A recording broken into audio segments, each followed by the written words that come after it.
ऐतिहासिक कार्यक्रम,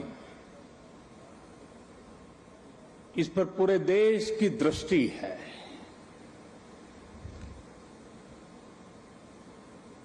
सभी देशवासी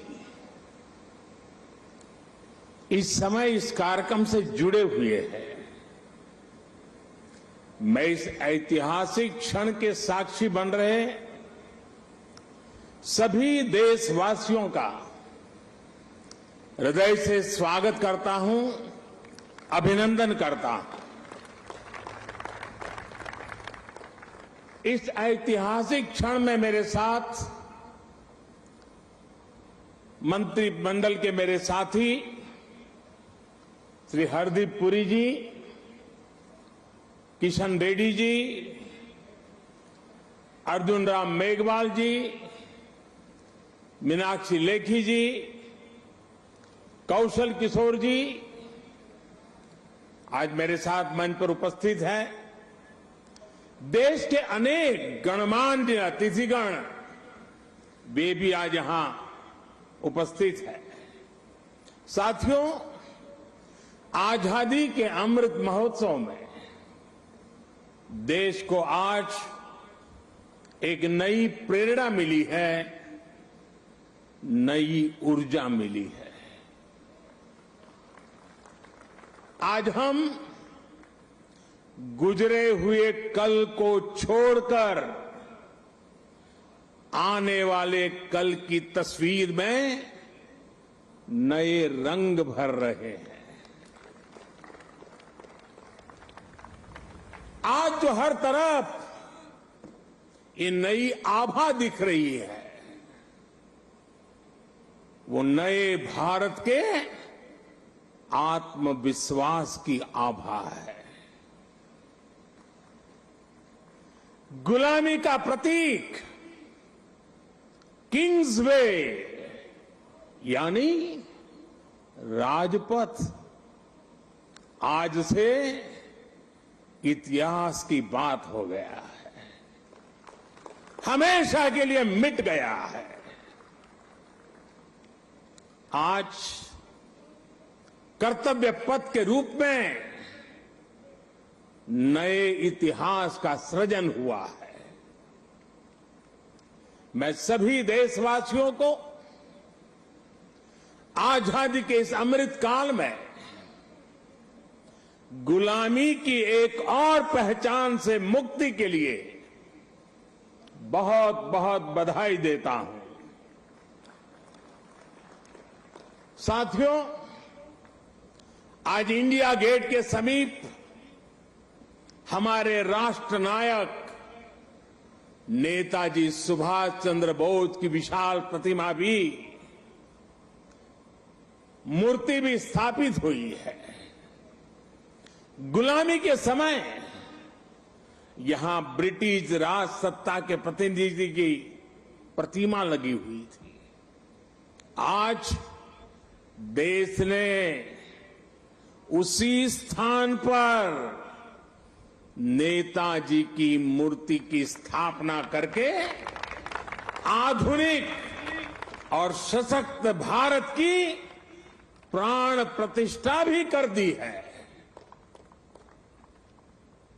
वाकई ये अवसर ऐतिहासिक है, ये अवसर अभूतपूर्व है। हम सभी का सौभाग्य है कि हम आज का ये दिन देख रहे हैं, इसके साक्षी बन रहे हैं। साथियों, सुभाष चंद्र बोस ऐसे महामानव थे जो पद और संसाधनों की चुनौती से परे थे। उनकी स्वीकार्यता ऐसी थी कि पूरा विश्व उन्हें नेता मानता था। उनमें साहस था, स्वाभिमान था, उनके पास विचार थे, विजन था, उनके नेतृत्व की क्षमता थी, नीतियां थी। नेताजी सुभाष कहा करते थे, भारत वो देश नहीं जो अपने गौरवमयी इतिहास को भुला दे। भारत का गौरवमयी इतिहास हर भारतीय के खून में है, उसकी परंपराओं में है। नेताजी सुभाष भारत की विरासत पर गर्व करते थे और भारत को जल्द से जल्द आधुनिक भी बनाना चाहते थे। अगर आजादी के बाद हमारा भारत सुभाष बाबू की राह पर चला होता तो आज देश कितनी ऊंचाइयों पर होता। लेकिन दुर्भाग्य से आजादी के बाद हमारे इस महानायक को भुला दिया गया। उनके विचारों को, उनसे जुड़े प्रतीकों तक को नजरअंदाज कर दिया गया। सुभाष बाबू के 125वें जयंती वर्ष के आयोजन के अवसर पर मुझे कोलकाता में उनके घर जाने का सौभाग्य मिला था। नेताजी से जुड़े स्थान पर उनकी जो अनंत ऊर्जा थी, मैंने उसे महसूस किया। आज देश का प्रयास है कि नेताजी की वो ऊर्जा देश का पथ प्रदर्शन करे। कर्तव्य पथ पर नेताजी की प्रतिभा इसका माध्यम बनेगी। देश की नीतियों और निर्णयों में सुभाष बाबू की छाप रहे, ये प्रतिमा इसके लिए प्रेरणा स्रोत बनेगी। भाइयों और बहनों, पिछले 8 वर्षों में हमने एक के बाद एक ऐसे कितने ही निर्णय लिए हैं जिन पर नेताजी के आदर्शों और सपनों की छाप है। नेताजी सुभाष अखंड भारत के पहले प्रधान थे जिन्होंने 1947 से भी पहले अंडमान को आजाद कराकर तिरंगा फहराया था। उस वक्त उन्होंने कल्पना की थी कि लाल किले पर तिरंगा फहराने की क्या अनुभूति होगी।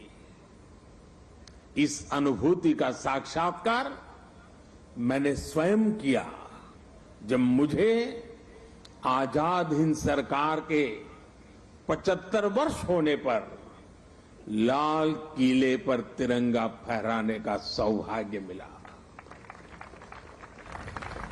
हमारी ही सरकार के प्रयास से लाल किले में नेताजी और आजाद हिंद फौज से जुड़ा म्यूजियम भी बनाया गया है। साथियों, मैं वो दिन भूल नहीं सकता जब 2019 में गणतंत्र दिवस की परेड में आजाद हिंद फौज के सिपाहियों ने भी हिस्सा लिया था। इस सम्मान का उन्हें दशकों से इंतजार था। अंडमान में जिस स्थान पर नेताजी ने तिरंगा फहराया था, मुझे वहां भी जाना था, जाने का अवसर मिला, तिरंगा फहराने का सौभाग्य मिला। वो क्षण हर देशवासी के लिए गर्व का क्षण था। भाइयों और बहनों, अंडमान के वो द्वीप जिसे नेताजी ने सबसे पहले आजादी दिलाई थी, वो भी कुछ समय पहले तक गुलामी की निशानियों को ढोने के लिए मजबूर थे। आजाद भारत में भी उन द्वीपों के नाम अंग्रेजी शासकों के नाम पर थे। हमने गुलामी की उन निशानियों को मिटाकर इन द्वीपों को नेताजी सुभाष से जोड़कर भारतीय नाम दिए, भारतीय पहचान दी।